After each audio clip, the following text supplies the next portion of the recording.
Pulso fam, here's a trigger warning. This episode includes talk of suicide. Almost 70 years ago, legendary artist, activist, and one of our favorite icons, Frida Kahlo, passed away, leaving behind a forever lasting legacy. You can't go anywhere without coming across an image of Frida, from the decorative throws at your favorite Mexican restaurant to seeing her face printed on the t-shirts of teens from all backgrounds on a casual day out. But she's not just a lingering image. Her vibrant, defiant, and independent way of living her life at a time where women were expected to keep quiet continues inspiring change. Today on the Pulso Podcast, a story from producer Anthony Wallace about a member of the art group, the Phoenix Fridas, who discovered a lifeline in the art of Frida Kahlo. By embracing Frida's spirit of resilience, she would find the inner strength to confront her own tragedies and transform her pain into art. This is the Pulso Podcast. Stay with us.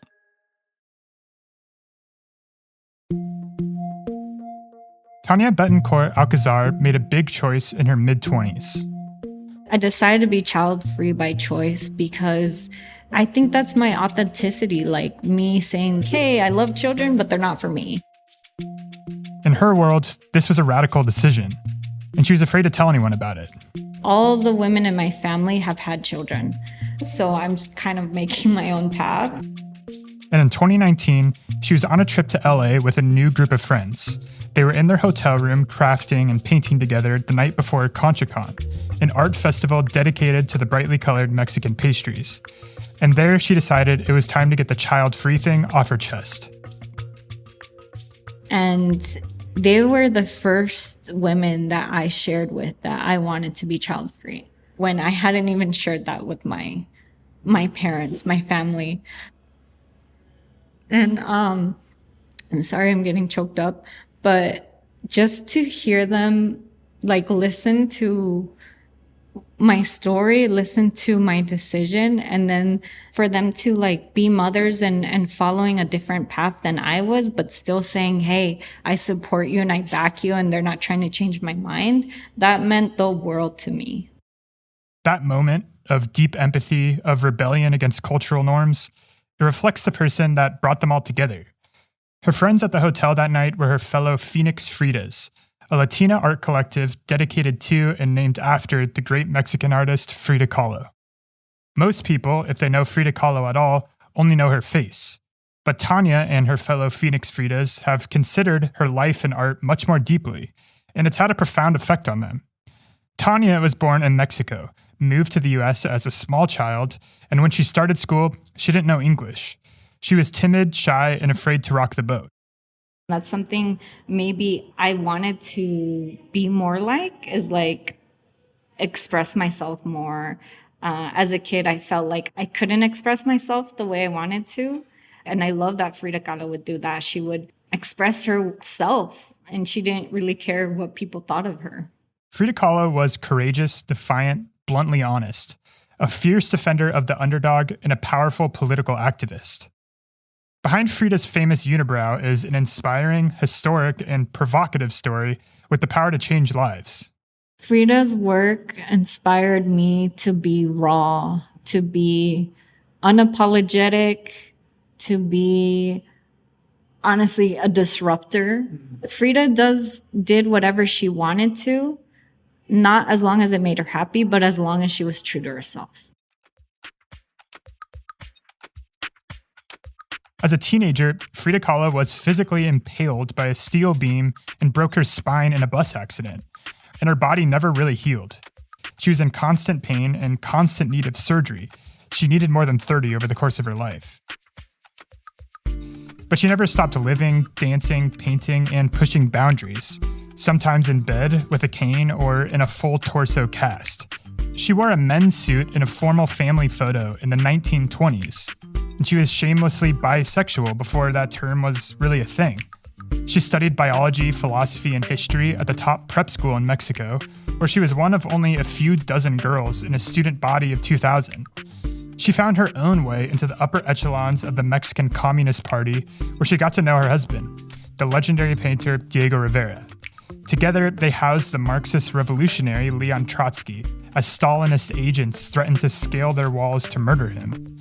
Diego's lucrative murals led them to the United States, where they dined and drank with the Rockefellers and Fords, and used their power to subvert them. Diego painted Karl Marx at Rockefeller Center, and Frida mocked the Nazi-sympathizing Henry Ford to his face at a crowded dinner table. Two of the people Frida loved the most, Diego and her younger sister Christina, had an extended affair. She was broken physically, betrayed cruelly, and belittled by the press and the art world, not taken seriously as a painter in her own right. But she took all of her persistence, intellect, eye for beauty, and bloody pain and infused it into her art. Her paintings are attention-grabbing, sometimes shocking, but always deeply thought-provoking.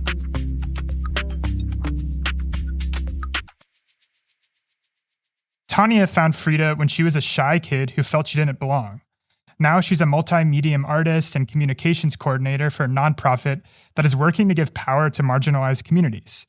She's colorfully, passionately, and courageously fighting for what she believes in, just like Frida did. For Thania and many others like her, Frida Kahlo is a source of not only inspiration, but power. From Frida Kahlo and the Phoenix Fridas, Thania found the courage to be authentic. But what she didn't know, crafting in that hotel room in LA with her newest and closest confidants, is that tragedy would soon strike the Fridas, and she would need all of the resilience and courage she could muster to get through it. Today, Frida is everywhere. In TV commercials and print ads for Amazon Prime, Samsung, Photoshop, Frida Kahlo de Ulta Beauty. on thousands and thousands of products, t-shirts, tote bags, Hydro Flask stickers. This is the Frida Kahlo immersive experience in New York City. For $31 million for the Frida Kahlo, Anna, congratulations. Thank you very much indeed. There's even a Frida Kahlo emoji set in a strangely light-skinned Frida Kahlo Barbie doll. Frida Kahlo. Her work and her story inspires me every day. But despite the fact that Frida's been dead for nearly 70 years, her mega fame is a relatively recent phenomenon. I first encountered her in an art history classroom in the 1980s. And that time, she was not well known at all in the United States. And I thought, this is one powerful woman. You know, who is this? And I wanted to know everything I could about her, but also about her art. This is Celia Starr, an art historian at the University of San Francisco and the author of Frida in America, The Creative Awakening of a Great Artist. Frida died in the 1950s, and for a while after her death, she was pretty obscure. Then, in the early 80s, a major biography about her hit the shelves and she started to pop up in mainstream culture. And so I'm starting to see by the late 80s, you know, certainly like t-shirt. I remember a friend buying me this really cool t-shirt of Frida Kahlo. During her life, Frida sold paintings for less than $200. In the 70s, you could buy one for $40,000. By 1990, they were going for well over $1 million. I'm starting to see in the 90s, it just keeps getting bigger and bigger. And I really thought we had reached a point of saturation. The Frida face t-shirts multiplied. People talked about Frida mania. But when it seemed like she couldn't get any bigger, she did. Behind the madness lies the mystery of one of the most seductive and most intriguing women of ours or any time. To Frida! To Frida! Frida. And then, of course, we have the movie Frida come out based on the biography. And then Salma Hayek really brings her to another level of fame in the United States. The movie made over $50 million at the box office and sent Frida mania into full swing. When it came out, Thania was 10 years old. I didn't know much about Frida until the movie. My mom and I watched it, and it was like the first time we saw representation of our country, our culture, right? Like on the big screen. At the time, Thania and her mom hadn't been in the US for very long. I was born in Mexico, in Chihuahua, Mexico, and then my mom first came out to the United States, and then I followed. So, I was 3 years old, so I'm very proud Mexican-American. At first, they lived in San Francisco, where Thania's mom met who would become her stepdad. He was an immigrant himself from Guatemala. Together, they made a lively household. Like my dad's side was more like merengue and cumbia. My mom's side was a little bit more rancheras and Selena. So it was two different worlds, but I am so glad that I grew up in that. But of course, the transition to a new country was difficult, especially when Thania started school. I grew up knowing Spanish at home, speaking Spanish at home, and then having to switch to English in school was tough at first because I didn't know the language. I was definitely very shy as a kid. I moved schools often, so I was always the new kid. I dealt with bullying, so I think I always relate with outcasts. I relate with them because I feel like I was an outcast. I found solace in like Harry Potter because he was an outcast as well. Very different, strange child. Frida was also a strange child, often forced into isolation. When she was 6, she got polio, which left her with one skinny leg and a lifelong limp. And when she was 18, the wooden bus she was riding home was shattered in a violent collision with a trolley car. Her spinal column, ribs, collarbone, pelvis, and right leg were broken. A steel handrail impaled her, piercing her abdomen, damaging her uterus, and exiting out her groin. Doctors expected her to die. But, as she would do throughout her life, she defied expectations. From that point on, she spent weeks and months at a time alone, debilitated and confined to bed. She developed a deep affinity for the forgotten people, the poor, the Harry Potters, and the outcasts of the world. Here's Frida expert Celia Starr again. Frida was somebody who was always for the underdog. She was dealing with physical disabilities, and as a woman, and as a bisexual woman, she often was marginalized. But the accident didn't just make Frida more empathetic. It ultimately energized her and made her the Frida Kahlo we know today. She got a special easel that was connected to her bed, and she started painting. Frida painted a self-portrait called The Broken Column. In it, her torso is split in half vertically, and a crumbling Roman column is in the place of her spine. Nails puncture her skin all over her body, and tears fall from her eyes, but her expression is stoic. Growing up, Thania also found solace in honest artistic expression. I would just draw and doodle. And then also I like to document my life too, like diaries, which is also a form of being creative. I feel like I've been a multi-passionate creative all my life, sewing, photography, video. So yeah, that's a little bit about me. Thania's family moved to Phoenix. Her parents had 2 more kids, her little sisters, and she grew up. She started a YouTube channel with her husband and did some work as a photographer. She kept coming out of her shell and pushing the limits of her self-expression. But still, in her mid-20s, she felt like she was missing the close group of friends she never made in school. I have a very traumatic history of having female friends in my life. I went through bullying and things like that. So I think 2017 was the year that I really wanted to be surrounded by creative women, have female friends more in my life. And that's where Mo came in. My husband's friend, who became my friend, Mo, her name Monique, she was working at Tres Leches Cafe. She hit up Jose and she was like, hey, I saw your channel and I wish you could do a feature on our cafe. We're checking out this Mexican gourmet cafe, which is located in Central Phoenix. Yeah, so we're really excited. You guys are going to love this place. It's awesome. Yeah. They went to visit and vlog at Tres Leches, and Thania met Mo, who was a Phoenix Frida.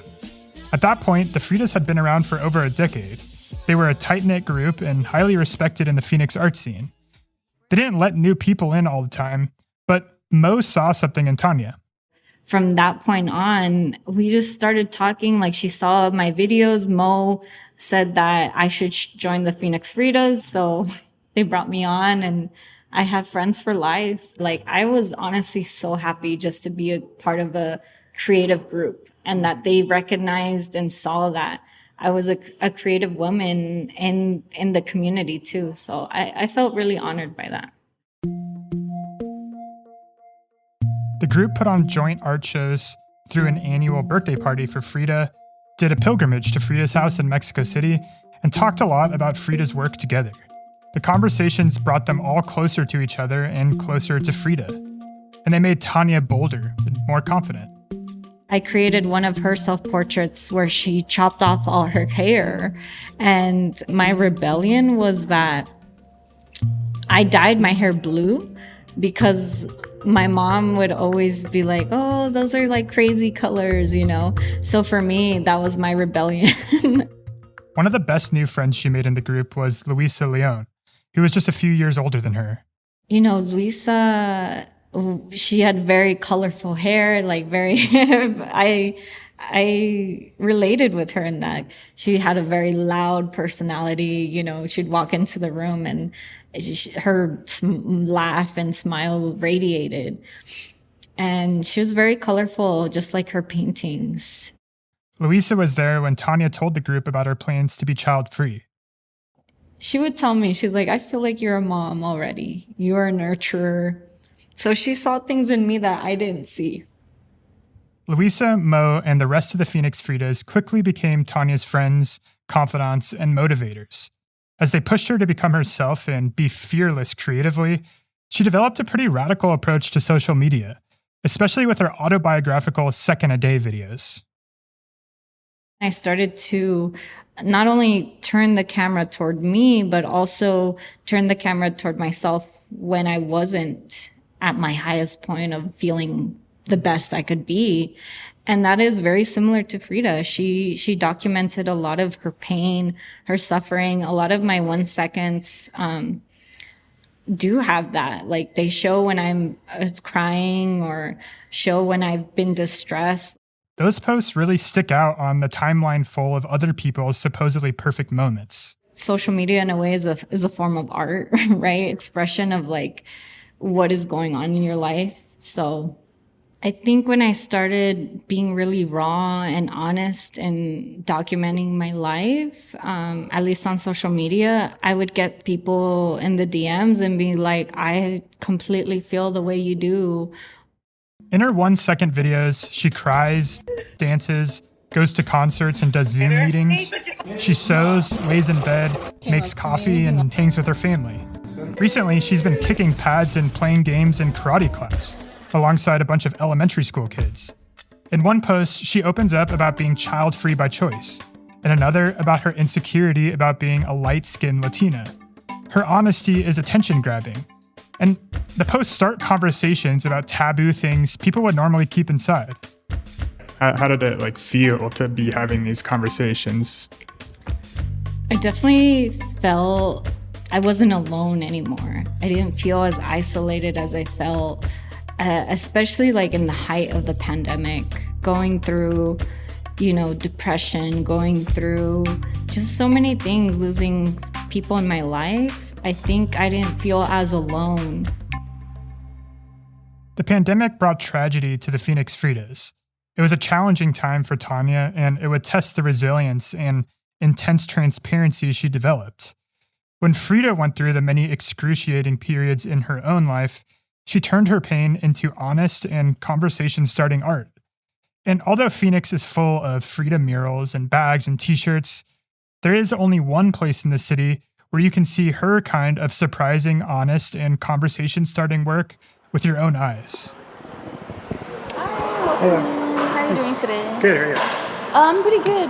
So what's this equipment you have? So my name's Anthony. I'm a journalist. I called ahead and I should be on the media. Frida Kahlo's The Suicide of Dorothy Hale lives on the second floor of the Phoenix Art Museum.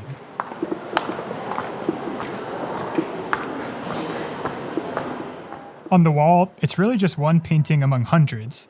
But I stood by it for a couple hours and watched as it sucked people in unlike any other near it.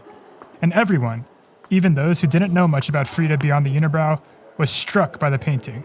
So what did you think of the painting? It was kind of shocking. I was surprised when I saw this picture.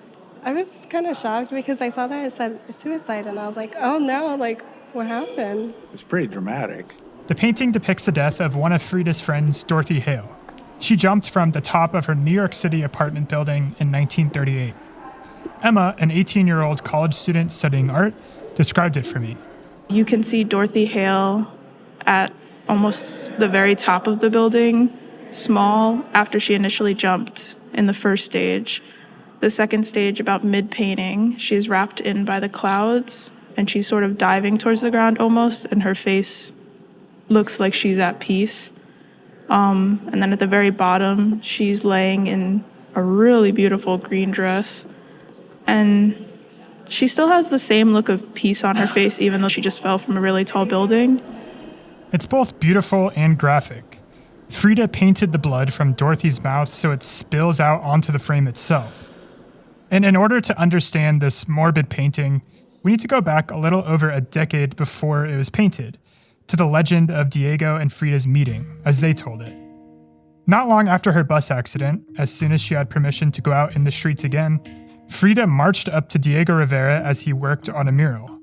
At the time, Diego was the most famous artist in Mexico, and Frida was just a girl painting in her bedroom. She yelled for him to come down from his scaffold and demanded he give her his honest opinion of her work. He was quickly taken by her and the originality of her paintings, and despite him being twice her age, they married soon after. Diego was infamous for his womanizing, but Frida was different from all the others. He called Frida the most important fact of his life, and relied on her opinion and criticism of his work, and encouraged her to keep painting herself. They both had affairs, but remained passionately connected. One of Frida's paintings, a favorite of Mo's from the Phoenix Fridas, was a self-portrait with Diego's image pasted on her forehead, like he was tattooed into her mind. Eventually, though, the betrayals went too far, and after Diego slept with Frida's sister, Frida said the suffering was worse than the bus accident. In 1939, things got so bad that her and Diego separated temporarily. Around the same time, Frida was finally tasting some success of her own as an artist. She traveled to New York for her first ever solo exhibition, where she met the socialite Claire Booth Luce. They discussed the recent death of their mutual friend Dorothy Hale. Dorothy had been struggling to make it as an actress. Her first husband died, and her hopeful next husband abandoned her. At 33, she was told she was washed up and too old to start over. Especially during this period of painful separation from Diego, Frida knew Dorothy's pain of heartbreak and abandonment all too well. Claire asked Frida to paint a portrait of Dorothy as a present for her grieving mother. When Frida presented this picture of Dorothy jumping and dead and bloody on the ground, Claire was horrified. It sat in storage for years until an anonymous donor gave it to the Phoenix Art Museum. According to Frida expert and author Celia Starr, the brutal painting is, in a way, a sign of Frida's compassion. I don't think it was meant to be like a horror story, but to bring us into the pain of it and to think more about, like, well, why would this beautiful woman who seemingly had money, was living, in New York City, why would she commit suicide? And for me, anyway, it really speaks to Frida's feeling of empathy for women who are, again, struggling in society because they're devalued for their looks, looks so-called fading. The painting reminds me of Thania's Instagram posts, like those about depression where she's crying, or those where she strongly asserts that child-free by choice is not selfish. It's very striking, unfiltered, and thought-provoking. It would have been much easier for Frida to paint a standard, pretty portrait of Dorothy for her mother. But with this painting, she gets people to think about the injustices that led to Dorothy's death. She stops people dead in their tracks. It's a mix of it being kind of dark, but at the same time, like, bringing peace to this woman and trying to genuinely honor her and respect her. Just kind of shows the type of person she was, that she wasn't just here to, like, kind of appeal to a broader audience, but, like, she wanted to make stuff that was, like, very meaningful to her. For me, I can't get away from her relationship with pain and women in pain. Like, she dives into that topic that does not get talked about. Women aren't supposed to, especially women of color, aren't supposed to feel pain. She just was able to just become like her own person in the end. she overcame a lot of obstacles. Yeah, exactly. And like for Hispanics like myself, a lot of us have to do those. So it's just like a little connection to her. Do you think about her in your life ever? I actually, a lot through high school did, because I was told my sophomore year that I was going to become pregnant and drop out.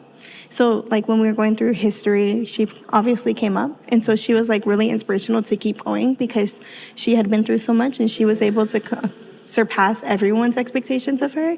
And it was just a very motivational thing to keep going. Frida was blunt, but again, it's not done to be, mean-spirited.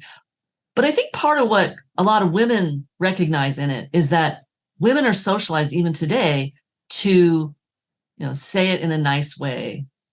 Don't come off as if, you're aggressive, as if you're, a bitch, etc. And I think that Frida just thought, well, this is who I am, and I'm going to say it, I'm going to paint it. This is how it is. And that's refreshing, I think, for a lot of people. Frida was not shocking just for attention. She was focused on shining a light on pain and injustice that was so bright and bizarre that people couldn't look away. Maybe at the heart of her work is the idea that you shouldn't look away, that you should acknowledge the bad things, fight against them, and create beauty with defiance. That she did this with the forces of society and poor health and especially cruel heartbreak holding her down is a testament that anyone, anytime, can bloom in their own way. When the pandemic shut things down in 2020, the Phoenix Fridas did what they could to continue bringing color and life into the world, even remotely. Thania did a special quarantine photo series, and her friend Luisa did Instagram live painting lessons for 100 consecutive nights. And it even got some news coverage. She started painting lives with Luisa mid-March and has quickly gained momentum. It started with having about 5 people watching me until now, which is over 100 people every night tuning in. This experience for me has just reinstated what I always wanted to know, which was my purpose in life. And I think my purpose is to get other people to just create for themselves and just have fun doing it. But on top of the same isolation and fear of the virus that we all felt, Thania was forced to stare at all of 2020's horrible news all day long. She was a layout designer for a major newspaper company, and it was taking a toll on her mental health. And making things worse, her employer restricted her from responding to the news with her usual passion and honesty. When George Floyd happened, the Black Lives Matter demonstrations happened, you couldn't go and hold a sign or nothing like that. That would be under violation. So I was fed up. I felt, I couldn't express myself the way I wanted to. So she turned to her fellow Fridas, Luisa specifically. I was telling her that I hate my job. She's like, let's get you a better job. She really pushed me. With Luisa motivating her, Thania got serious about finding a new job. But about a year into the pandemic, tragedy hit the Fridas.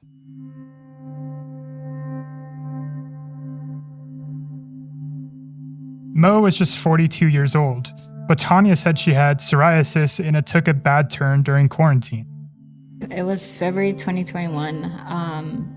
Mo had been struggling with her health, and her organs weren't working by themselves anymore. So she unfortunately passed away. She was very young, still. I went to her funeral, and some of the Fridas went, some of us, we're still very in the deep of the pandemic, so it was hard, right? Just a couple months later, Luisa, who was just 33, came down with COVID. In July, we got the news that she had gotten COVID, and then, we prayed for her. We thought, she was going to be out of it, just given her age and all that. Then following month, she was gone. Luisa Leon died in August of COVID-19, and she inspired many people during this pandemic as she taught hundreds of people how to paint online. And she did this for 100 days straight during quarantine, reaching people all over the world. It's just very, very sudden. And it was very hard for all of us. You know, I still remember us being like in a room and just crying.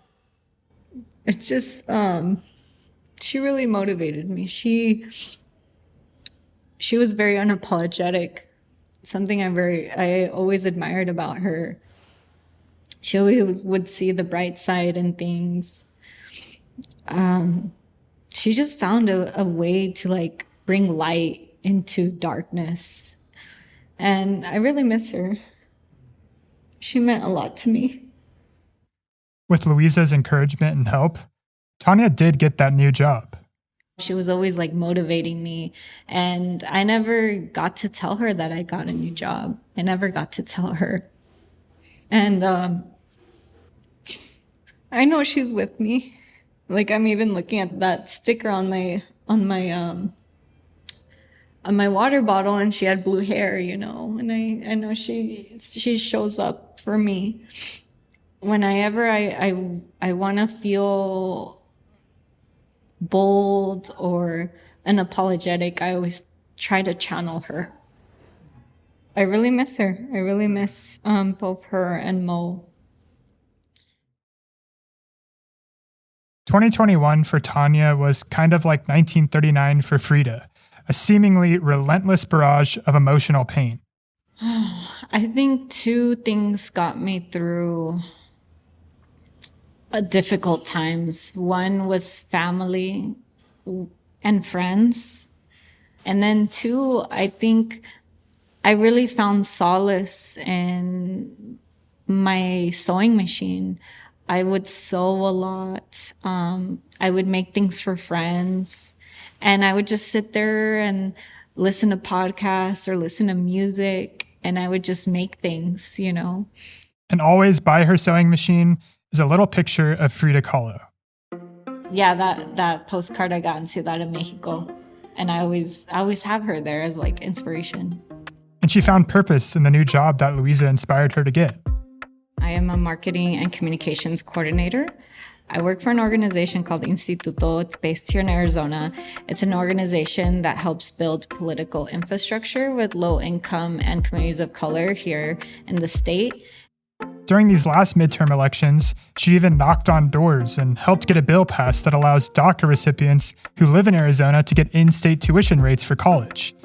And this political work, Thania also sees as following in Frida's footsteps. She was fighting for the working class. And then also like her sexuality too. Like she was very outspoken about that as well. Yes, she was a very political person. She was interested in communism early on before she meets Diego Rivera. Oftentimes, people say, oh, it's because of Diego that she got interested in communism. Not true. I mean, she called herself a child of the revolution. Frida sometimes shifted her birth year from 1907 to 1910, the year of the peasant-led Mexican Revolution. Together, Diego and Frida helped create a new Mexican culture and national identity, magnifying the poor, indigenous, and working people of Mexico. By the time she gets to the United States, and it's 1933, she's seen a lot. She has seen the people who can't afford to eat lined up on streets and waiting, to just get some soup. But then at the same time, she's hobnobbing with, the Rockefellers. And there you have, the exact opposite. She wanted authenticity, raw beauty, to stick up for the outcast and to expose hypocrisy.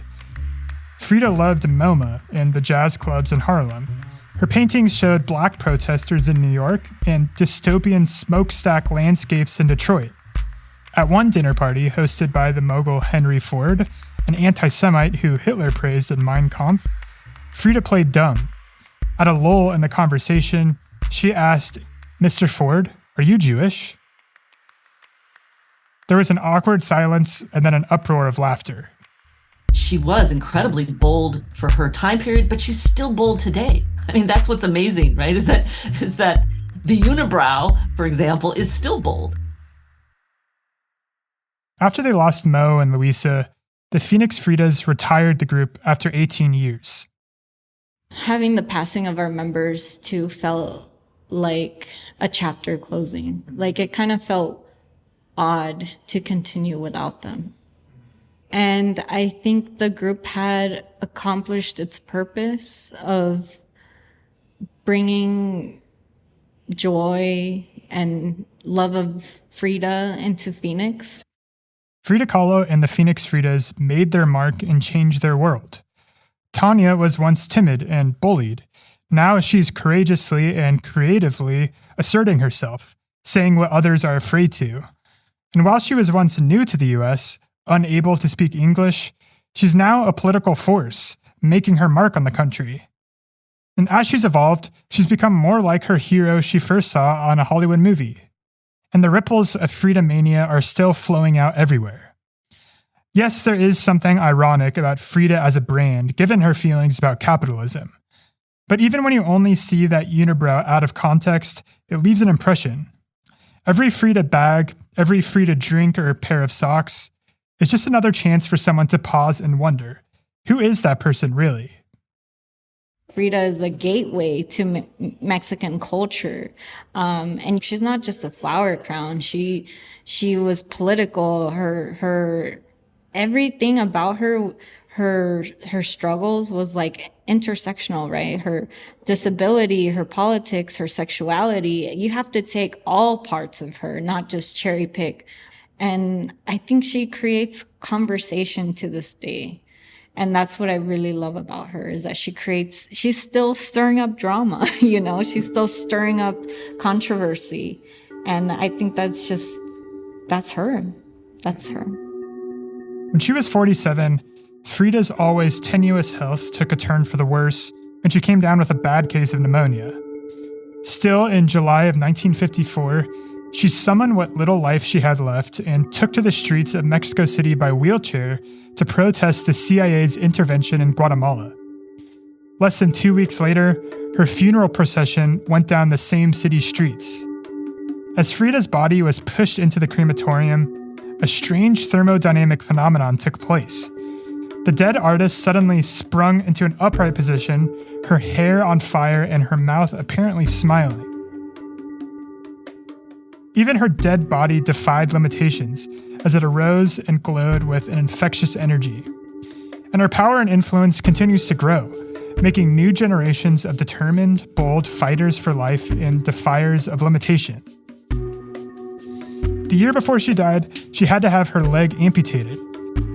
In her diary, she wrote, "Feet, what do I need them for, if I have wings to fly?"